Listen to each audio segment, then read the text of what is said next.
Good evening YouTube, it's Warbles on a lot here, shooting a movie in the hut at night. Movie's called Homeland Insecurity Stole My YouTube Connectivity, which is possibly a bit of a pretentious title, so maybe I'd better unpack it for you. This is a connectivity flowchart of my own YouTube experience. And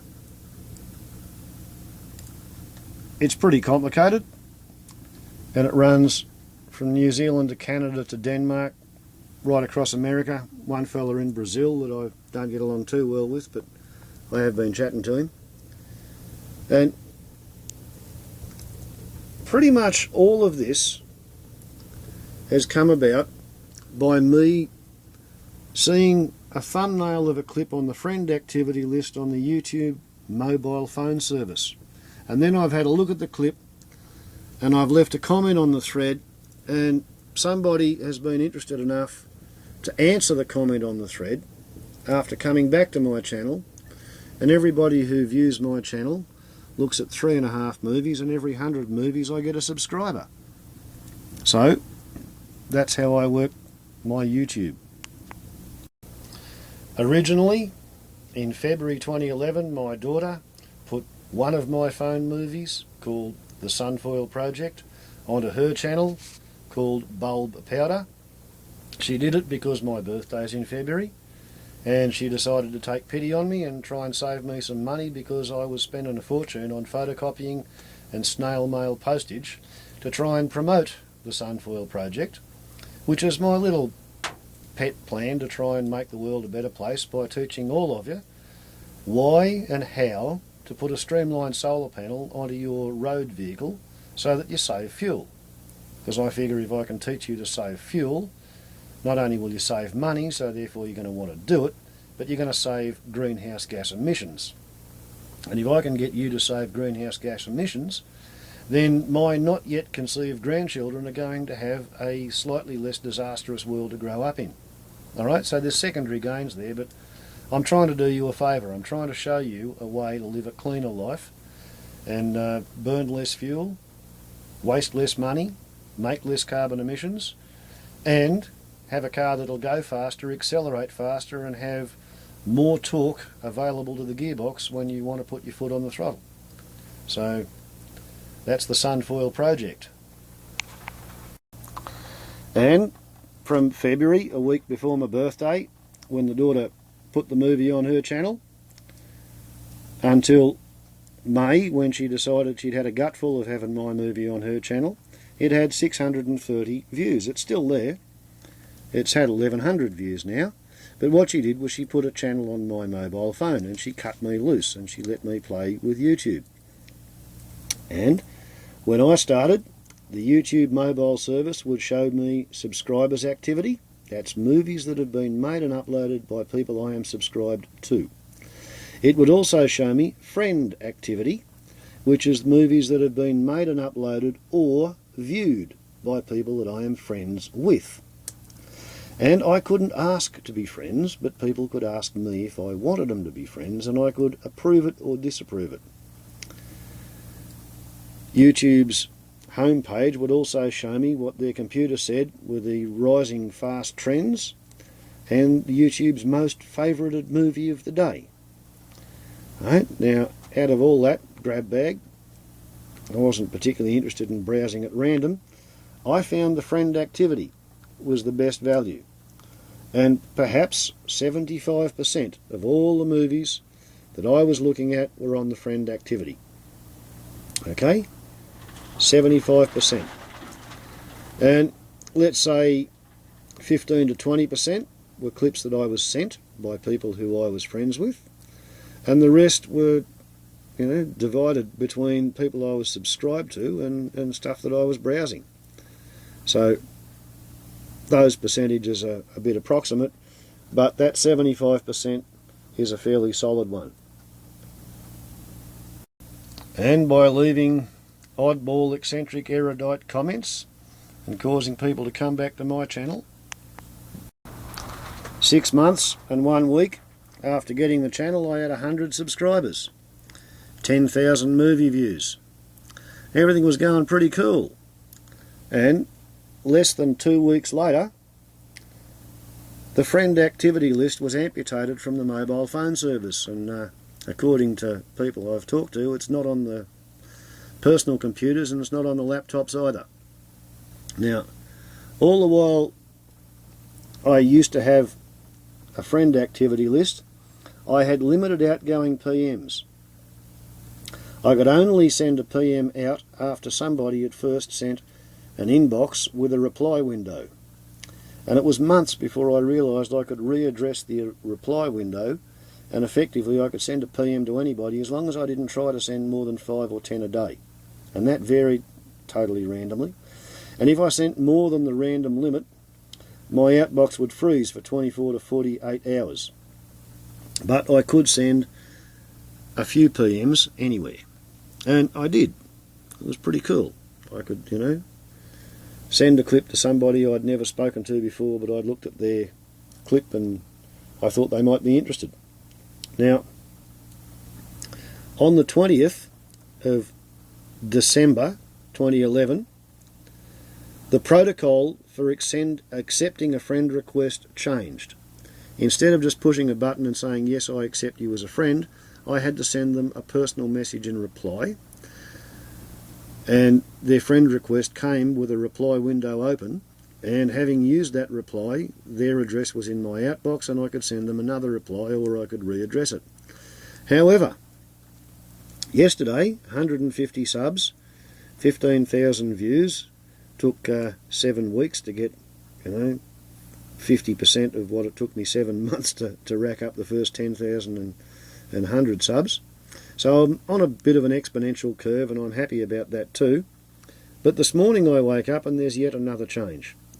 I've now got an unlimited number of outboxes, but I can no longer readdress them. So the only people I can send a personal message to is somebody who's already in my outbox. If I want to send a message to somebody I've never sent a message to before, I have to talk to them on the comment thread and convince them to ask to be my friend. Then I send them a reply, and then I can talk to them as often as I like. So, cutting away my friend activity left me with 25% of the pre-cut connectivity. Taking away my ability to readdress an outbox reply window, that basically cuts that 25% in half. So I've now lost 87.5% of the connectivity that I used to have, say 5 weeks ago. If I was starting out a YouTube career on the mobile service tomorrow, there is no way I could achieve that in 6 months, 7 months. It's just not going to happen because you don't have the connectivity to achieve it. Now, admittedly, the mobile phone service probably doesn't make too much money for YouTube because I can't see any ads when I'm watching a clip. And it's got a few other limits to it. I can't send any more than one comment every 15 minutes. I can't see flags. I can't see who's made comments. Oh, I can see who's made comments. I can't see who's made thumbs ups and thumbs downs. So, yeah, it's a very strictly limited form of YouTube.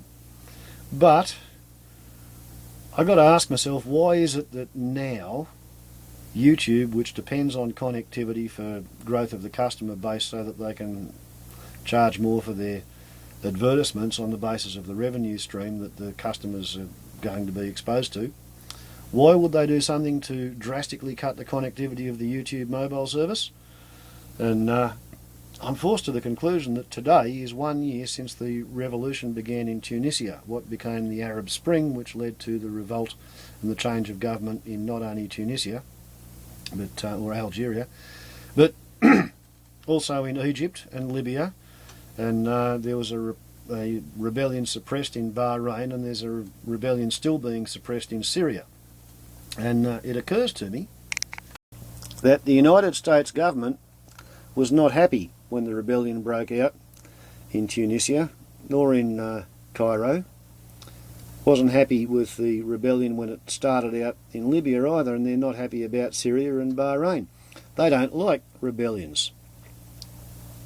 And there's been a lot of talk about how it was the mobile phone movies uploaded onto YouTube, which were widely available throughout the world, which stirred up these rebellions.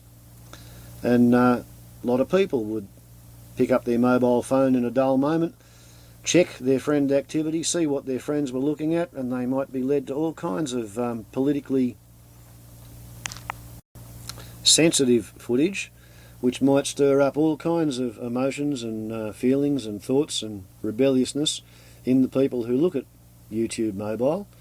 And well, that's all been stopped, hasn't it? Unless you know that something has happened because of seeing it on the news, or being told about it face to face, or hearing about it on the radio, you're not going to know to go on YouTube and search for a title that may lead you to the clip. You're not going to look at YouTube and find that there's 150 movies on your friend activity scroll and 30 of them show police brutality at Occupy Wall Street repressions. So the Homeland Insecurity Department, who are quivering and shivering and shaking in their boots while the snow's on the ground, and they're worried about what's going to happen come spring, they've taken some pretty big, pretty drastic preemptive steps to make sure that the YouTube mobile service is not going to be a political threat to the stability of the American way of life. And that's how they look at it. They really do look at it that way. We're talking about the professional security industry, the people who are so fundamentally psychiatrically insecure that they are capable of applying for and being employed and maintaining a job in the insecurity industry. These are the people who regard any form of protest as obvious dissent, and dissent is potential sedition, and sedition is obvious treason, and therefore any form of protest is wicked and needs to be suppressed and needs to be kept at bay. And these are the people who are running the excited states of Neo-Imperial. It is the advice of these people which has led the politicians over there to enact a legislation known as the Armed Farces Authorisation Act, which sets up a parallel military justice system on United States soil for United States citizens who are suspected of being affiliated with Al-Qaeda or the Taliban or any other terrorist organisation which is deemed to be at war with the United States. And if you fall foul of these laws, you can be held indefinitely without any evidence, without a court case, without a court appearance, because habeas corpus doesn't apply and the US Constitution doesn't apply. Right? What they've done to YouTube mobile service, it annoys the shit out of me, but it's minor compared to what they're going to do when the sun comes out from behind the wintry clouds and the spring breaks in America. If push comes to shove over in that place, don't forget all the state governors are in command of the National Guard units which are within their state borders, and until the Armed Farces Authorisation Act was signed, it was against the law for the US Army, Navy or Air Force to deploy on United States soil, particularly against United States citizens. That's no longer the case. Now, from memory, last time the US Army, Navy or Air Force was deployed against US citizens on US soil was in 1928 when the US Army Air Corps bombed 5 complete city blocks to the ground to quell a rebellion. Right? It was a poor people and soldiers rebellion as far as I'm aware. But yeah, that sort of stuff may be in the wings. Pardon that nasty pun. But they've made a mess of the mobile YouTube services connectivity. The forces of anti-disestablishmentarianism have decided that free speech has to be damped and suppressed and contained within YouTube. And here I am, sitting on my endangered species sanctuary, the fool on the hill, the kangaroo feeder in Australia. And I sort of feel that it's my job to raise the alarm and tell you fellas to wake up to yourselves and see what you can do to change things. Speak now or forever hold your peace. Times are a-changin'. Ciao.